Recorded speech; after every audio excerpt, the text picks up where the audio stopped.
Bismillahirrahmanirrahim. Assalamualaikum warahmatullahi wabarakatuh. Alhamdulillahilladzi an'ama 'alaina bi ni'matil iman wal islam. Wassalatu wassalamu ala sayyidil anam wa ala alihi wa ashabihi al-kiram. Subhanaka la 'ilma lana illa ma 'allamtana innaka antal 'alimul hakim. Wa tub 'alaina innaka antat tawwabur rahim. Allahumma hab lana qawlan sadiqan wa 'amalan salihan wa farajan ajila ya arhamar rahimin. Jamaah salat subuh Masjid Aminah yang dirahmati oleh Allah.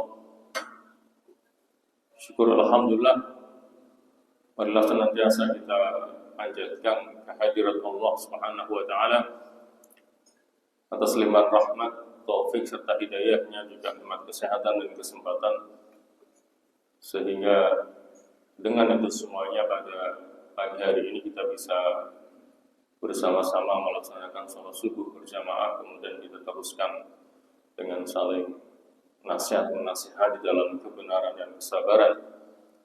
Harapan kita semoga langkah dan niat baik kita diterima oleh Allah Subhanahu wa taala. Tidak lupa semoga salawat dan salam tetap terlimpahkan kepada Nabi kita Muhammad sallallahu alaihi wasallam beserta para sahabat dan pengikut-pengikutnya yang pada akhirnya insyaallah akan melimpah kepada kita semuanya selaku umatnya. Amin amin ya mujibas sa'ilin. Ya mas sekalian, tema yang akan kita angkat ke permukaan pada kesempatan kajian Islam tematik pagi hari ini adalah kunci-kunci pembuka pintu rezeki berdasarkan Al-Quran dan As-Sunnah.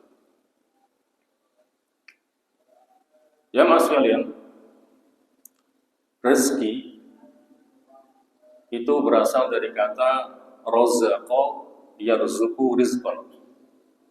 Razaqa fi'il madhi, yarzuqu fi'il mudhari', yang artinya adalah memberi. Sementara masdarnya adalah rizqan, yang berarti pemberian. Sehingga dapatlah kita simpulkan bahwa rezeki adalah segala sesuatu yang dikaruniakan oleh Allah kepada hambanya dan dimanfaatkan oleh hamba itu. Maka dari pengertian rezeki yang seperti itu, dapatlah kita katakan bahwa rezeki itu tidak hanya berupa gaji atau pendapatan ataupun harta yang kita miliki, tetapi rezeki itu cakupannya amat sangat luas sekali. Kesehatan tubuh dan jiwa, udara yang kita hirup, air hujan yang turun dari langit, memiliki keluarga yang harmonis, memiliki kepandaian, terhindar dari segala macam bencana dan malapetaka. Itu semuanya adalah rezeki dari Allah Subhanahu wa taala, karena itulah yang telah Allah anugerahkan kepada kita semuanya. Termasuk juga ketika orang itu mendapatkan hidayah sehingga memeluk agama Islam, memiliki pemahaman yang bagus tentang agamanya, terbuka kesempatan yang luas untuk bisa banyak mengamalkan amalan-amalan yang soleh, termasuk juga mendapatkan husnul khotimah atau mati syahid. Itu semuanya adalah rezeki dari Allah Subhanahu wa ta'ala. Nah, setelah kita memahami apa itu rezeki, maka sudah tidak ada lagi alasan bagi kita kecuali untuk bersyukur. kepada Ar-Razik, zat yang telah memberikan rezeki kepada kita, yaitu Allah Subhanahu wa ta'ala. Dan Allah berjanji kalau kita pandai bersyukur atas nikmatnya, termasuk rezekinya, maka Allah akan tambah lagi nikmatnya kepada kita. Kalau kita kufur, maka diancam akan mendapatkan azab yang pedih dari Allah Subhanahu wa ta'ala. Itulah yang Allah firmankan dalam surah Ibrahim ayat 7, wa itta'adzana rabbukum la in syakartum la azidannakum wa la in kafartum inna 'adzabi lasyadid. Dan ingatlah ketika Tuhanmu memaklumkan, sesungguhnya jika kamu bersyukur, maka aku Allah akan lebih menambah nikmatku kepadamu. Dan jika kamu kufur, maka sesungguhnya azabku sangat pedih. Jamaah sekalian, dan rezeki Allah itu akan terus mengalir kepada hamba-hambanya sampai dia meninggal dunia. Maka dalam sebuah hadisnya Nabi berusan, la tastabti'u rizqa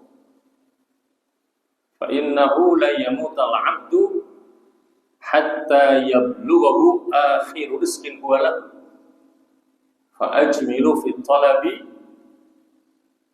akhdhil halal wa tarkil haram.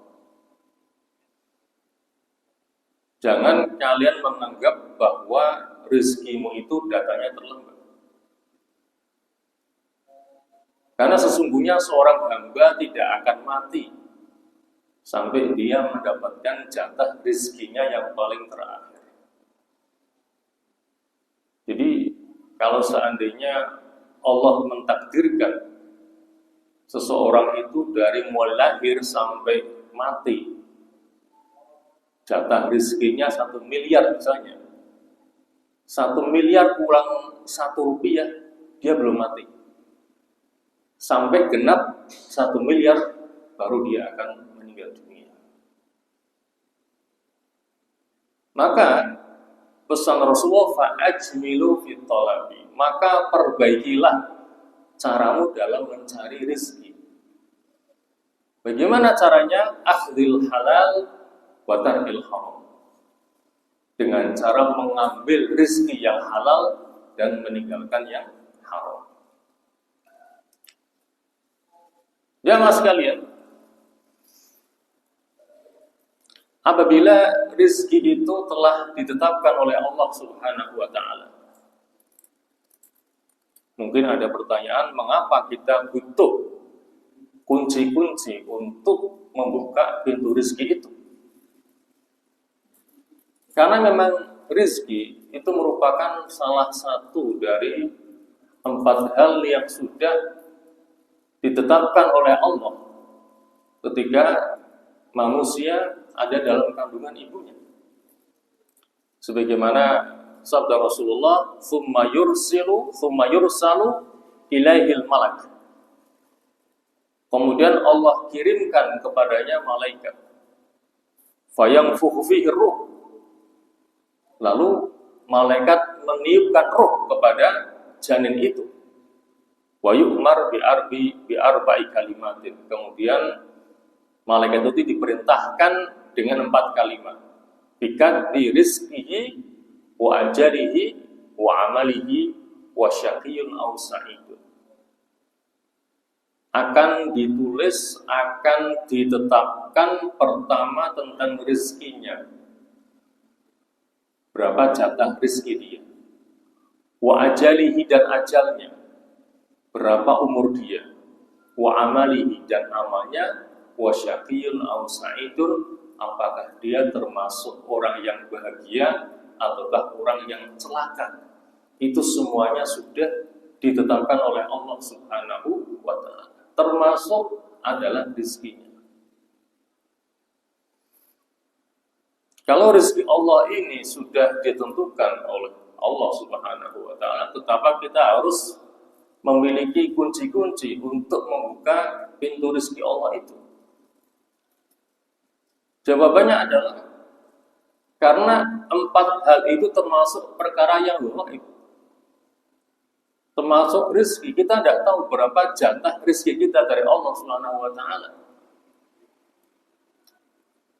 Kalau kita tahu ditakdirkan Allah jadi orang yang kaya raya, tidak usah kerja kita akan kaya. Kalau kita tahu Allah takdirkan kita miskin, meskipun kita usaha, kita akan gagal terus jadi orang miskin. Masalahnya kita tidak tahu berapa rezeki Allah yang Allah tetapkan kepada kita, maka kewajiban kita adalah melakukan usaha, melakukan ikhtiar dalam menyambut datangnya rezeki Allah itu. Wa kullun muyassarun lima khuliqalah. I'malu, bekerjalah, kata Nabi. Wa kullun muyassarun lima khuliqalah. Karena setiap orang itu akan dimudahkan sesuai dengan takdir penciptaannya.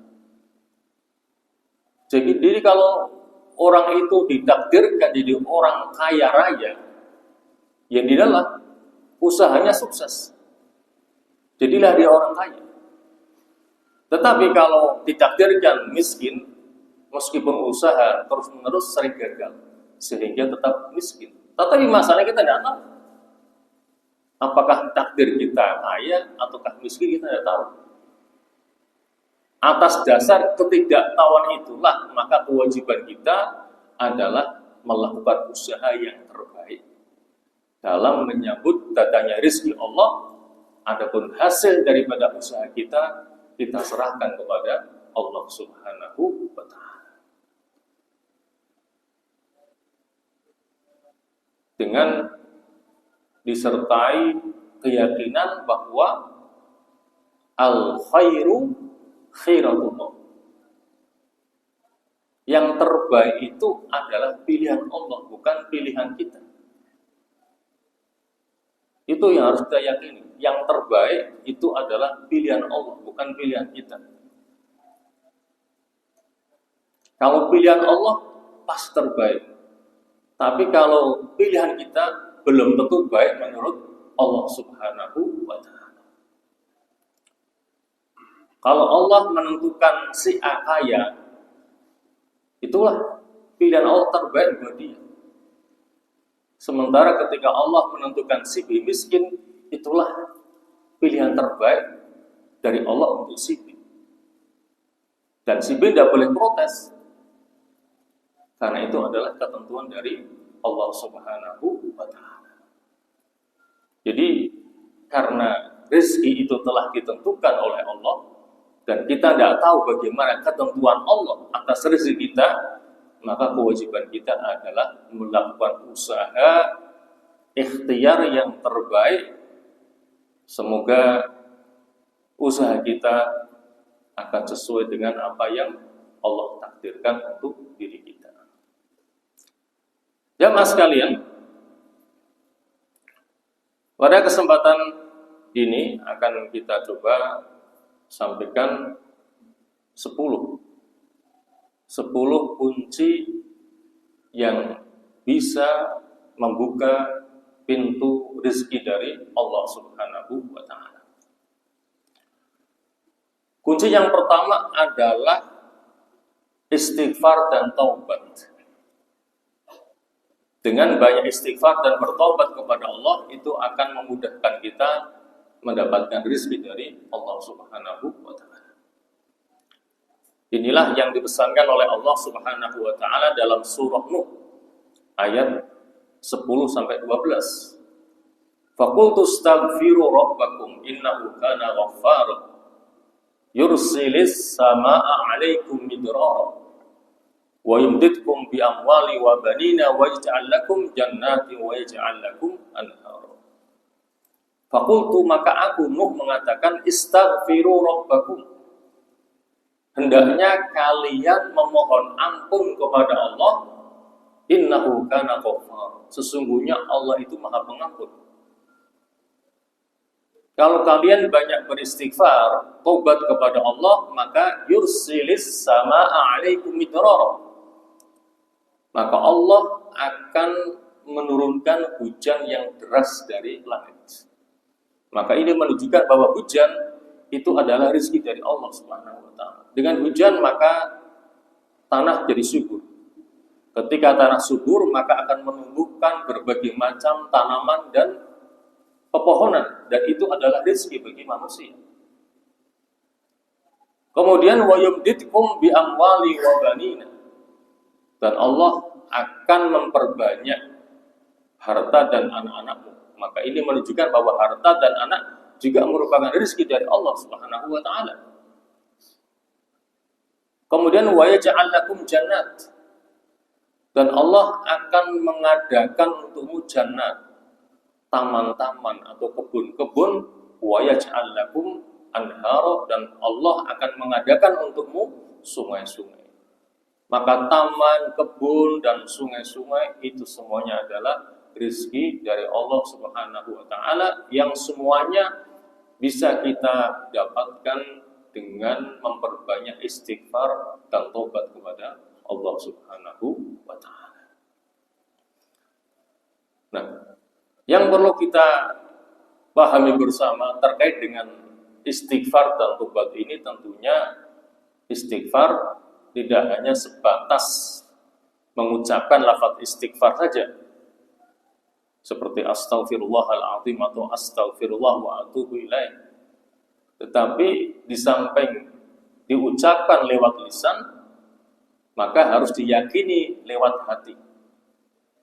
Hatinya meyakini bahwa Allah itu adalah Ghaffar, Zat yang Maha Pengampun, Zat yang Maha Penerima Tobat. Kemudian juga lewat anggota badan yang ditujukan setelah tobat, kemudian istighfar, ya dia berusaha untuk memperbaiki amal perbuatannya, untuk tidak lagi melakukan perbuatan dosa yang selama ini dia kerjakan. Jadi istighfar itu tidak hanya dengan lisan, tetapi juga dengan hati dan juga dengan amal perbuatan. Ya mas sekalian, Al-Imam An-Nawawi menjelaskan bahwa para ulama telah berkata, taubat dari segala dosa adalah wajib. Wajib bagi orang yang merasa bersalah dan berdosa untuk istighfar dan bertobat kepada Allah Subhanahu wa taala. Apabila dosanya itu hanya menyangkut dengan hak Allah Subhanahu wa taala, maka syaratnya 4. Jadi syarat untuk masuk kategori taubatan nasuha, taubat yang sebenar-benarnya, itu 4. Pertama, adanya nadam, menyesal telah melakukan perbuatan dosa itu. Kemudian yang kedua, berjanji untuk tidak lagi melakukan perbuatan dosa itu. Dan yang ketiga, takut untuk kembali melakukan perbuatan itu sebagaimana takutnya untuk dilempar ke dalam api neraka. Dan yang keempat, mengiringi taubat itu dengan banyak istighfar dan melakukan amal soleh. Itu kalau dosanya berkaitan dengan hak Allah. Lantas bagaimana kalau berkaitan dengan hakul adami, hak manusia? Maka ditambah lagi satu syarat. Apa syaratnya? Maka dia harus membebaskan diri atau memenuhi hak orang itu, orang yang dizaliminya. Katakanlah orang mencuri. Kalau dia ingin taubatan nasuha, di samping harus memenuhi 4 syarat di atas tadi, maka dia harus mengembalikan harta yang dia curi dari orang itu. Kemudian meminta maaf kepadanya. Karena ini menyangkut hakul adami, mencuri. Lantas bagaimana kalau mengkorupsi? Yang dikorupsi uang rakyat. Berarti dia harus mengembalikan uang rakyat dan minta maaf kepada seluruh rakyat Indonesia. Ya kan?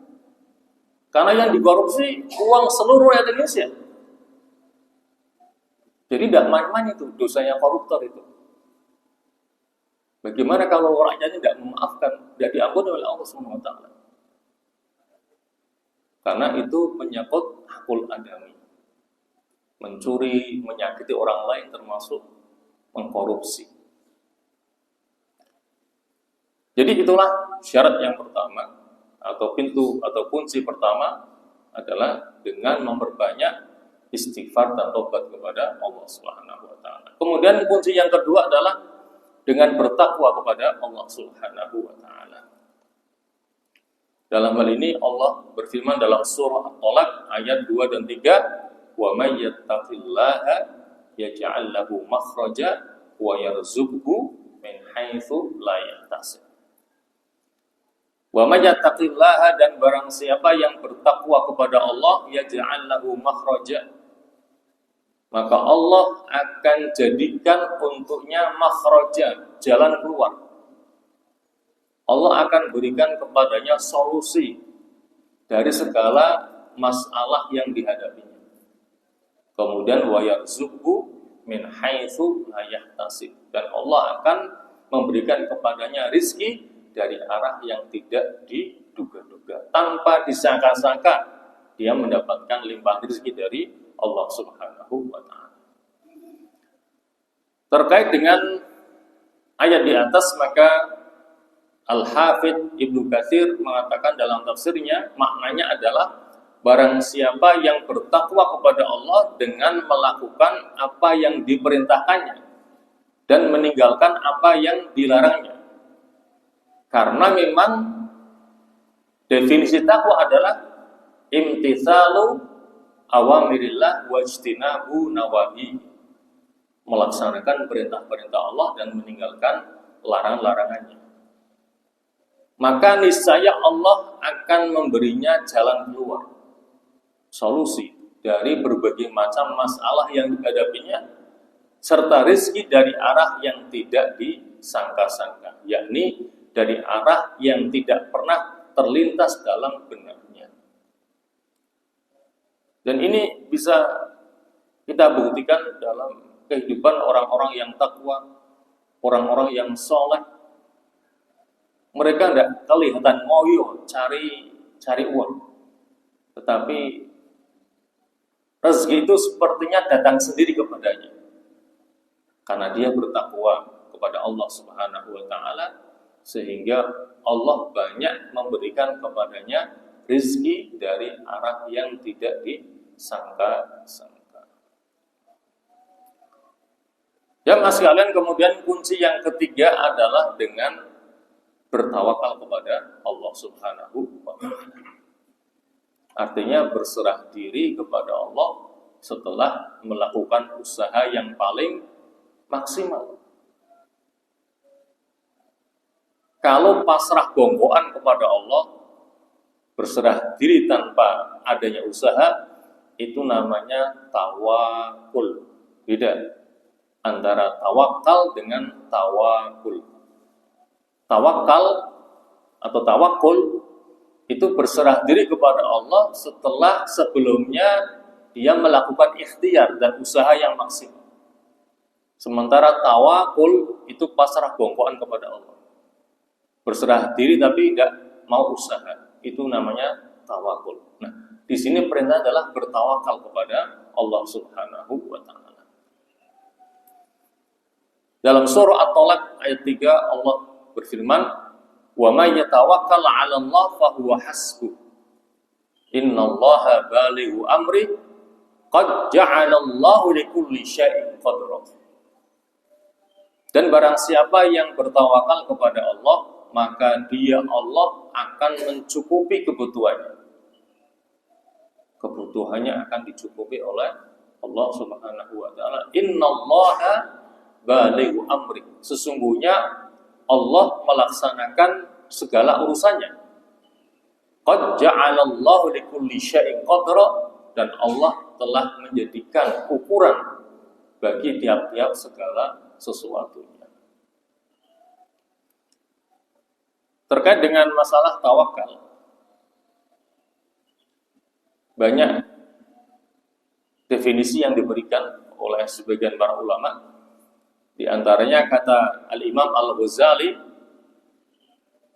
tawakal adalah penyandaran hati hanya kepada wakil, kepada yang tawakalinya semata, yaitu Allah Subhanahu wa Ta'ala. Itu kata Al-Imam Al-Ghazali.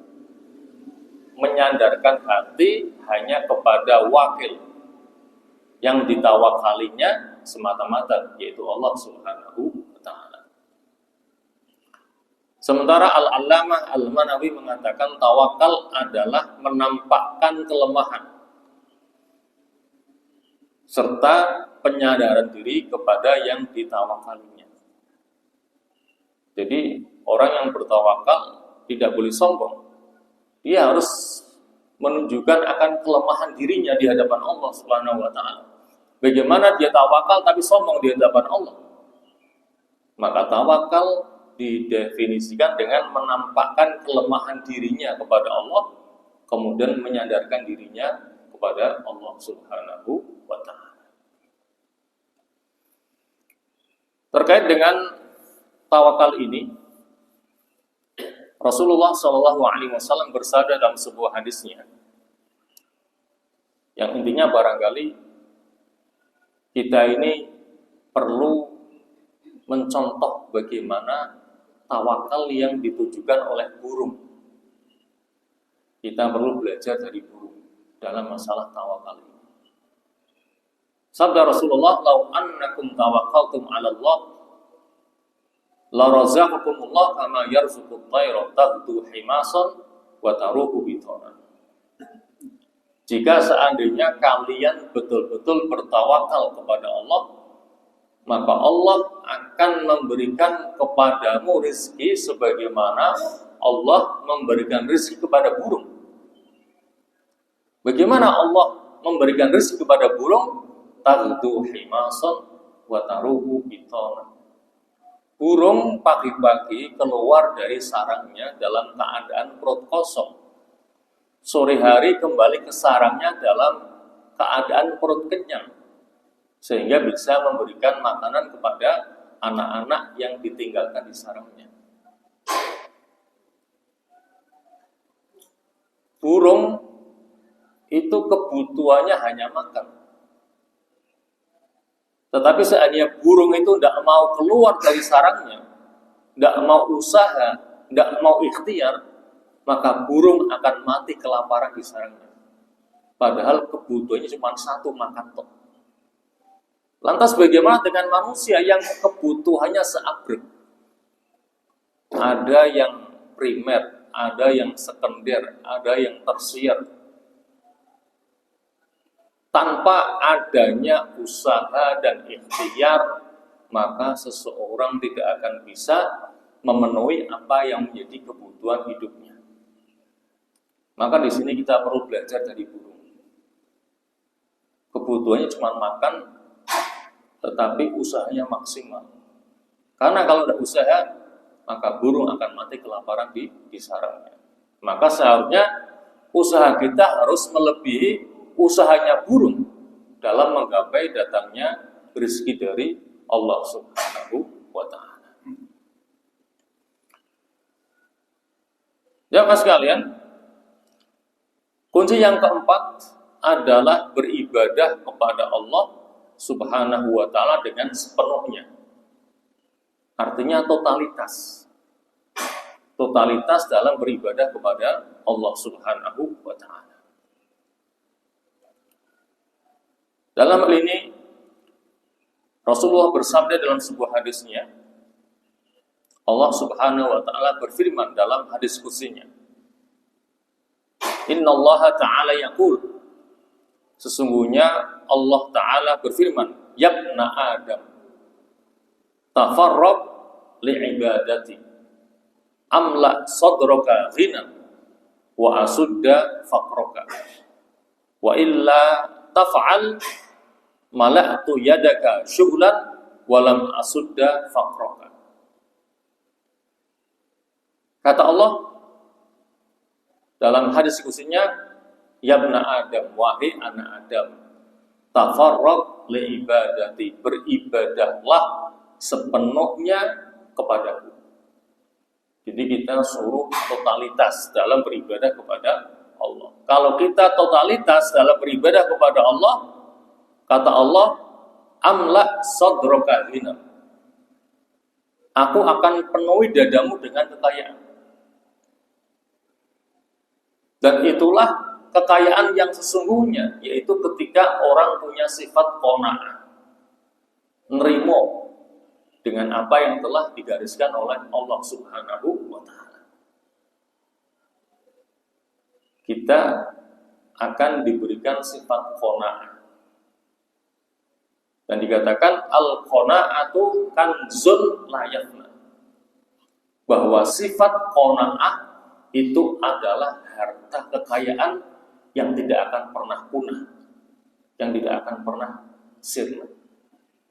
Ketika orang punya sifat qanaah, dialah menjadi orang yang kaya dalam makna yang sebenarnya, meskipun hartanya tidak banyak. Itu pertama, amla sadraka ghina wa innamal ghina ghinan nafs. Kekayaan yang sesungguhnya itu adalah kekayaan yang ada di dalam hati, bukan yang ada di tangan. Wa innamal ghina ghinan nafs, yaitu diwujudkan dengan punya sifat qanaah.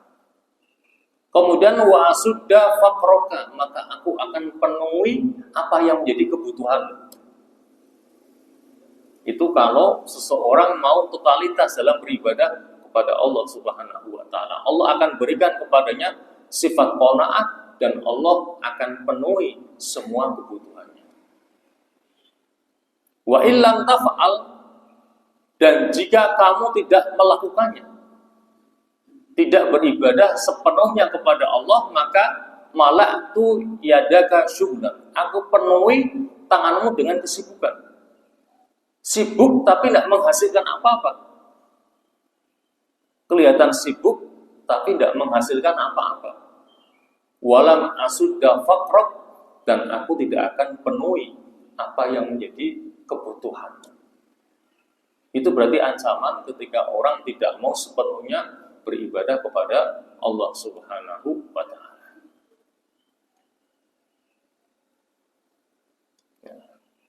Nah, atas hadis kursi di atas tadi, hendaknya seseorang tidak mengira bahwa yang dimaksud beribadah sepenuhnya adalah dengan meninggalkan usaha untuk mendapatkan penghidupan serta duduk di masjid sepanjang hari dan malam hanya beribadah kepada Allah Subhanahu wa Ta'ala. Bukan seperti itu. Jadi beribadah sepenuhnya kepada Allah itu bukan berarti hanya ibadah tok kemudian meninggalkan kerjanya, bukan begitu. Waktunya ibadah, ya dia ibadah dengan maksimal. Waktunya kerja, ya kerja dengan maksimal. Begitu maksudnya. Ya, bukan terus dia habiskan waktunya hanya beribadah kepada Allah, kemudian mengabaikan kerjanya, sehingga tidak bisa menafkahi keluarganya dengan sebaik-baiknya. Pernah suatu hari Umar Ibn Khattab mendapati seseorang yang kerjanya hanya ibadah tok di dalam masjid, sampai mengesampingkan kerjanya. Kemudian Umar mendekatinya dan bertanya kepadanya, wahai fulan, aku lihat kamu seharian hanya beribadah di masjid. Apakah kamu punya keluarga? Dikatakan, iya, aku punya keluarga. Lantas siapa yang menafkahi keluargamu kalau kamu seharian hanya beribadah di dalam masjid? Dia mengatakan, akhi, saudaraku yang menafkahi keluargaku.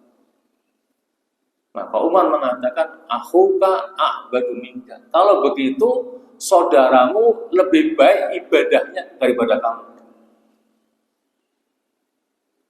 Karena saudaramu tidak hanya beribadah, tapi juga bekerja, menanggung keluarganya, juga menanggung keluargamu. Kalau begitu, saudaramu lebih jauh, lebih baik ibadahnya daripada kamu.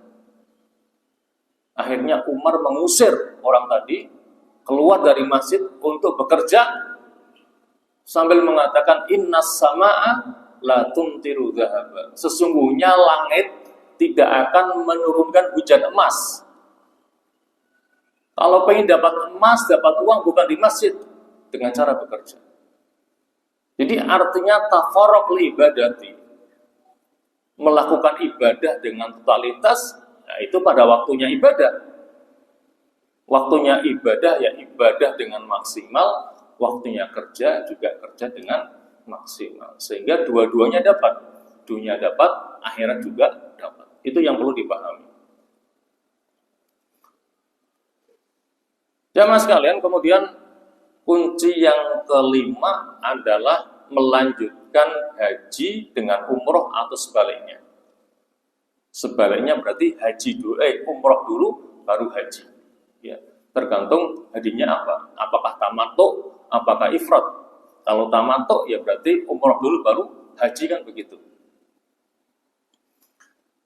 Dalam hal ini Rasulullah bersabda, tabi'u bainal haji wal umroh. Lanjutkanlah haji dan umroh atau sebaliknya. Umroh dulu baru haji. Artinya melakukan kedua-duanya, haji dan umroh. Fa innahuma yanfiyanil faqra wa dzunub. Karena sesungguhnya haji dan umroh itu bisa menghilangkan kefakiran dan dosa-dosa. Kama yanfi al-kir khabathal hadith. Sebagaimana pandai besi yang menghilangkan kotoran yang melekat pada besi. Itu gambarannya. Jadi ibadah haji dan umroh atau umroh dan haji itu bisa menghilangkan kefakiran. Artinya membuka pintu rezeki dari Allah Subhanahu wa taala, di samping juga akan menghapuskan dosa. Apalagi hajinya adalah haji yang mabrur.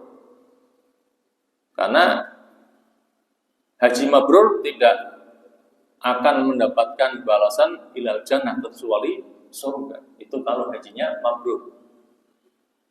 Surga berarti dosa-dosanya diampuni oleh Allah Subhanahu wa taala. Nah, yang perlu digarisbawahi di sini adalah haji umroh yang bisa menghapuskan dosa dan mendatangkan rezeki dari Allah itu ketika dia menunaikannya dengan ikhlas karena Allah Subhanahu wa taala.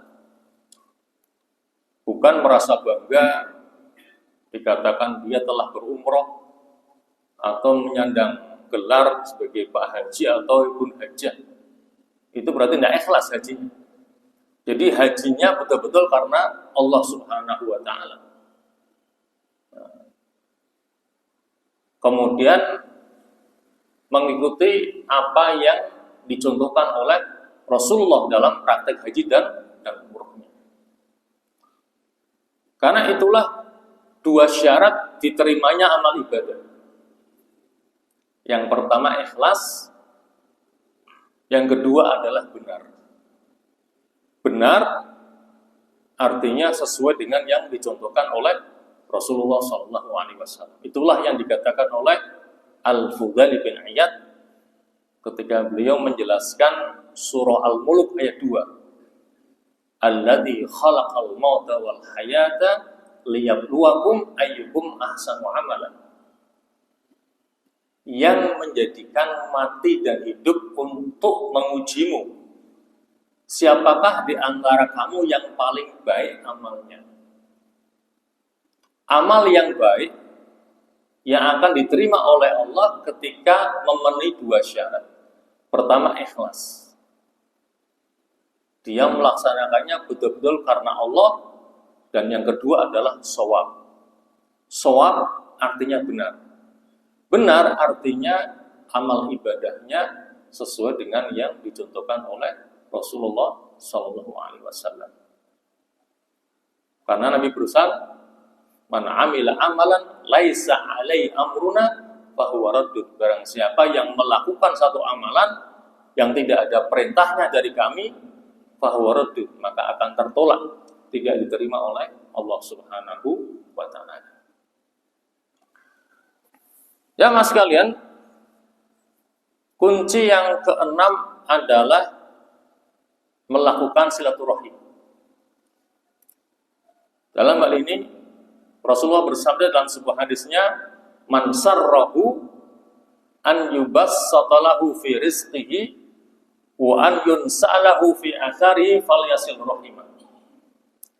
Barang siapa yang ingin dilapangkan rezekinya dan dipanjangkan umurnya, falyasil rahimah, maka hendaknya dia menyambung silaturahim. Nah, terkait dengan silaturahim di sini perlu kita garis bawahi. Jadi silaturahim bukan hanya sekedar berkunjung, apalagi berkunjungnya niat untuk mendapatkan sesuatu, bukan.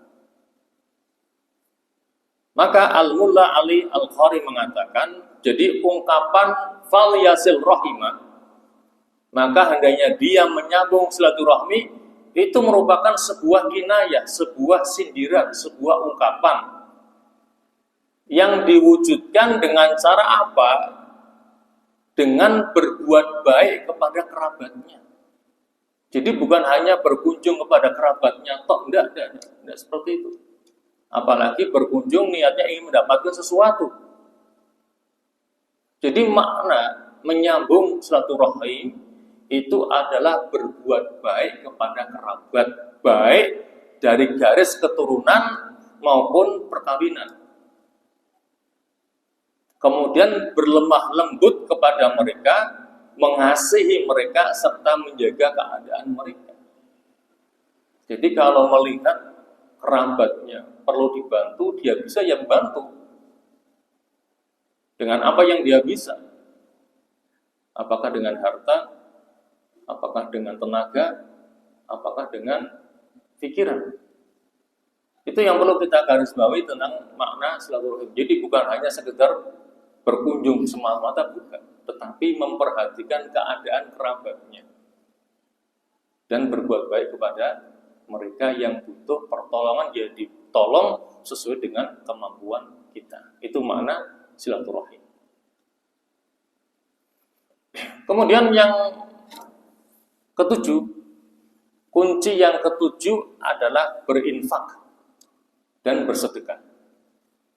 Jadi banyak bersedekah, banyak berinfak, itu merupakan salah satu di antara kunci pembuka pintu datanya rezeki dari Allah Subhanahu wa Ta'ala. Dalam surah Saba ayat 39 Allah berfirman, "Wa ma anfaqtum min syai'in fa huwa yukhlifu wa huwa khairur raziqin." Dan apa saja yang kalian infakkan, fa huwa yukhlifu, maka Allah akan menggantinya. Wa huwa khairur raziqin, dan dia adalah sebaik-baik memberi rezeki. Allah katakan, apapun yang kamu infakkan, meskipun sedikit, yakinlah Allah pasti akan menggantinya. Jadi orang sedekah itu digambarkan seperti telapak tangan yang terbuka. Artinya yang dari dalam mudah keluar, maka yang dari luar mudah masuk ke dalamnya. Artinya mudah mendapatkan ganti. Nah, orang yang pelit, yang kikir, tidak mau sedekah, seperti tangan yang tebal. Yang dari dalam tidak bisa keluar, makanya yang dari luar tidak bisa masuk. Dia tidak akan mendapatkan ganti dari Allah, karena dia tidak pernah berinfak. Ini gambaran gampangnya seperti itu. Yang rajin sedekah seperti telapak tangan terbuka, yang pelit seperti telapak tangan yang terkepal. Nah, seberapa besar Allah akan melipat gandakan gantinya bagi orang yang mau sedekah, bagi orang yang mau berinfak. Maka digambarkan dalam sebuah hadis Rasulullah, "Man tasaddaqa bi'adli tamratin min kasbin tayyibin wa la yaqbalullahu illa tayyiba fa innallaha yaqbaluha bi yaminihi tsumma yurabbiha kama yurabbi ahadukum faluwahu hatta takuna mithlal jabal." Digambarkan barang siapa yang bersedekah dengan satu biji kurma segini barangkali, yang didapatkan dari pendapatan yang halal dan baik, maka Allah akan menerima dengan tangan kanannya. Kemudian Allah akan memeliharanya, sebagaimana salah seorang di antara kalian yang memelihara anak kudanya sehingga akan bisa berubah menjadi sebesar gunung. Bayangkan, dari tadinya hanya sebesar biji kurma bisa berubah menjadi sebesar gunung. Itu menunjukkan tidak tahu berapa kali lipat Allah memberikan ganti dari harta yang diinfakkan dan disedekahkan di jalan Allah Subhanahu wa Ta'ala. Maka tidak ada dalam sejarahnya orang jadi miskin karena banyak sedekah. Yang ada banyak sedekah makin kaya karena diganti oleh Allah Subhanahu wa Ta'ala. Itulah yang Allah janjikan. Wa ma anfaqtum min syai'in fahuwa yukhlifu. Apa saja yang kamu infakkan maka akan diganti oleh Allah Subhanahu wa Ta'ala dengan ganti yang berlipat-lipat ganda. Ya mas kalian, kunci yang ke-8 adalah memberi nafkah kepada orang yang sepenuhnya menuntut ilmu syariat. Jadi membantu seseorang yang fokus untuk belajar ilmu agama. Mungkin karena dia fokus belajar agama, sehingga mungkin tidak bisa kerja dengan maksimal. Maka yang membantunya itu akan dimudahkan rezekinya oleh Allah Subhanahu wa Ta'ala. Ini diterangkan dalam sebuah hadis Nabi, kana akhawani ala ahdi Rasulillah sallallahu alaihi wasallam, fakana ahaduhuma ya'ti an-nabi sallallahu alaihi wasallam wal akhar yahtarif. Fasyaka al-muhtarifu akhahu ila an-nabi faqala sallallahu alaihi wasallam la'allaka turzaqu bihi. Diceritakan ada dua saudara pada zaman Rasulullah sallallahu alaihi wasallam. Yang satunya itu biasa menghadiri majelisnya Nabi, ngaji dengan Nabi, ngaji dengan Rasulullah untuk mendalami ilmu agama. Wal akhar, sementara yang satunya bekerja, cari uang. Kemudian yang bekerja ini mengadu kepada Rasulullah tentang saudaranya. Barangkali mungkin dia merasa terbebani selama ini harus banyak membantu saudaranya, karena saudaranya lebih banyak menggunakan waktunya untuk cari ilmu agama dengan Rasulullah. Maka kepada si pekerja tadi, Nabi mengatakan la'allaka turzaqu bihi. Barangkali kamu mendapatkan rezeki itu mendapatkan berkah dari dia, karena kamu bantu dia, karena dia sibuk cari ilmu, cari agama. Lantaran itu maka Allah memberikan rezeki kepada. Jadi orang yang membantu seseorang untuk menekuni ilmu agama itu nanti akan dimudahkan rezekinya oleh Allah Subhanahu wa Ta'ala. Kemudian yang ke-9 adalah berbuat baik kepada orang yang lemah. Dalam hal ini Mus'ab bin Sa'ad radhiyallahu anhu berkata bahwasanya Sa'ad radhiyallahu anhu merasa dirinya memiliki kelebihan daripada orang lain. Maka Rasulullah bersabda kepadanya, hal tunsaruna wa turzaquna illa bidu'afaikum. Jadi di sini Sa'ad merasa dirinya punya kelebihan, ya, dibandingkan dengan orang lain, orang-orang yang lemah. Maka Nabi mengatakan, bukankah kalian ditolong dan diberi rezeki lantaran orang-orang yang lemah di antara kalian? Maka kita harus banyak berbuat baik kepada orang yang lemah. Seandainya orang itu kaya raya, tidak ada orang miskin, dia tidak akan jadi orang kaya. Dia bisa punya rumah yang mewah karena ada kuli bangunan. Ada orang yang mau bekerja untuk dia kan. Maka Nabi ingatkan, bukankah kalian ditolong dan diberi rizki lantaran ambil daripada orang-orang yang lemah di antara kalian. Maka kepada orang-orang yang lemah, kita jangan menghina kepada mereka. Kalau bisa, kita bantu mereka sesuai dengan kemampuan kita, karena kita banyak ditolong dan diberi rizki lantaran karena mereka itu. Jamaah sekalian, kemudian kunci yang terakhir adalah dengan berhijrah di jalan Allah Subhanahu wa taala.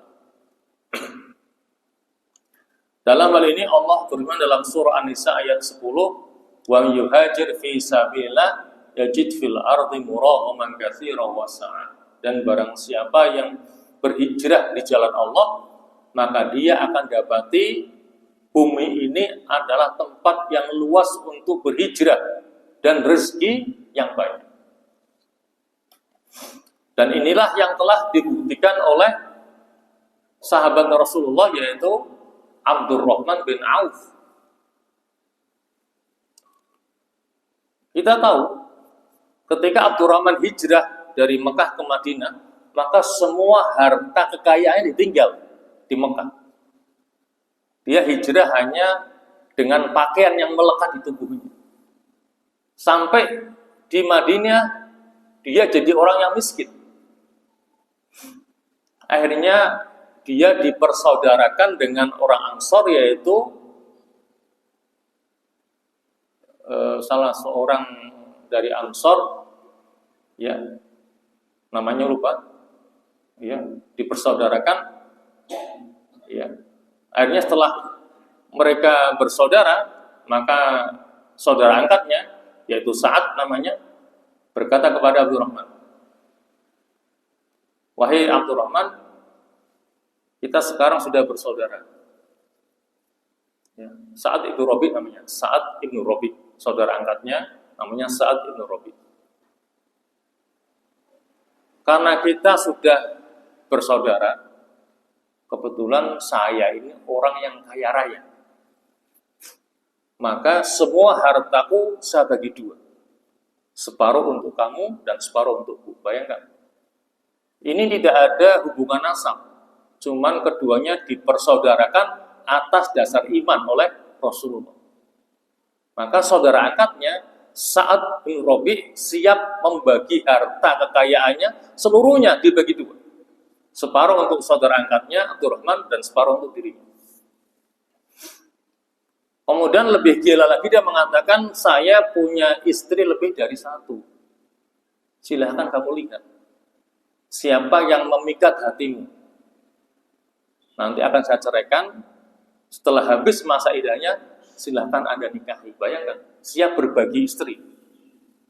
Dan dipersilahkan, tidak diberikan, "Ini yang paling tua, tak cerai buat kamu." Tidak. Seandainya Abdurrahman milih istri yang paling muda, dia akan cerai, berikan kepada Abdurrahman. Suruh milih, tidak diberikan yang paling tua, tidak. Sampai sebegitunya.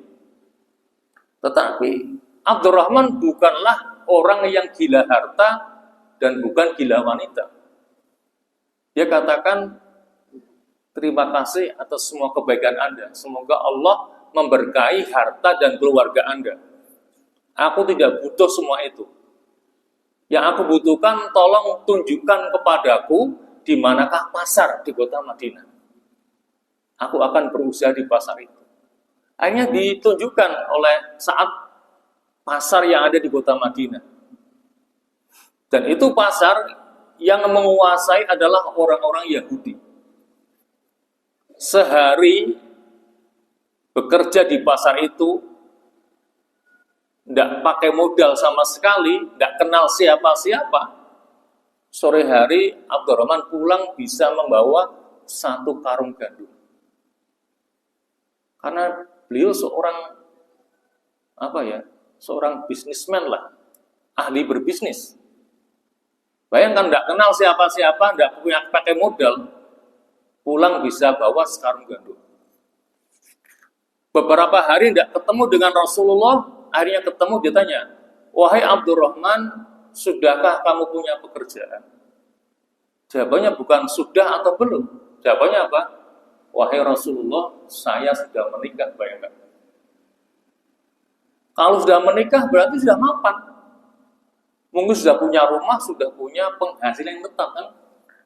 Kemudian Rasul bertanya, berapa mas kawin yang kamu berikan kepada istri kamu? Dia katakan, 1 tel emas. Emas dalam jumlah yang banyak untuk istri. Maka di sini Abdurrahman membuktikan bahwa hijrah di jalan Allah itu membuka rezeki dari Allah Subhanahu wa taala. Dari tadinya tidak punya apa-apa sampai punya segalanya, dan itu telah dibuktikan oleh Abdurrahman bin Auf. Ya mas sekalian, jadi itulah 10 kunci ya, yang bisa membuka pintu rezeki dari Allah Subhanahu wa taala. Kita mohon kepada Allah semoga kita bisa memiliki semuanya sehingga kita senantiasa dimudahkan untuk mendapatkan rezeki dari Allah yang halalan thayyibah. Amin amin ya mujibas sa'ilin. Aqulu qawli hadza wa astaghfirullahal azim li wa lakum. Dan marilah kita hari ta'lim itu dengan doa. Bismillahirrahmanirrahim. Alhamdulillahirabbil alamin. Hamdan yuwafi ni'amahu wa yukafi mazidah. Ya rabbana lakal hamdu kama yanbaghi li jalali wajhil karim wa ali sultanik. Allahumma salli wa sallim ala Muhammad wa ala ali Muhammad.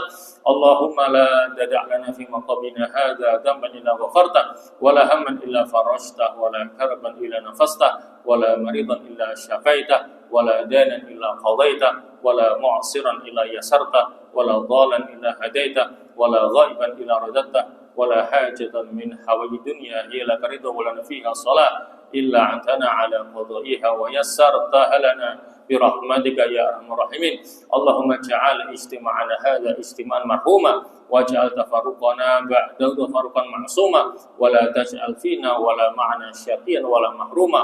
اللهم لا تفرق هذا الجمع المبارك في هذا المكان المبارك إلا بذنب مغفور وعيب مستور وعمل متقبل مبرور يا عزيز يا غفور يا رب العالمين. Allahumma hadha du'a wa minkal ijabah ya sami'ad du'a ya dzal manni wal 'atha wa sallallahu ala Muhammadin wa alihi washabihi wasallam walhamdulillahi rabbil alamin. Assalamualaikum warahmatullahi wabarakatuh.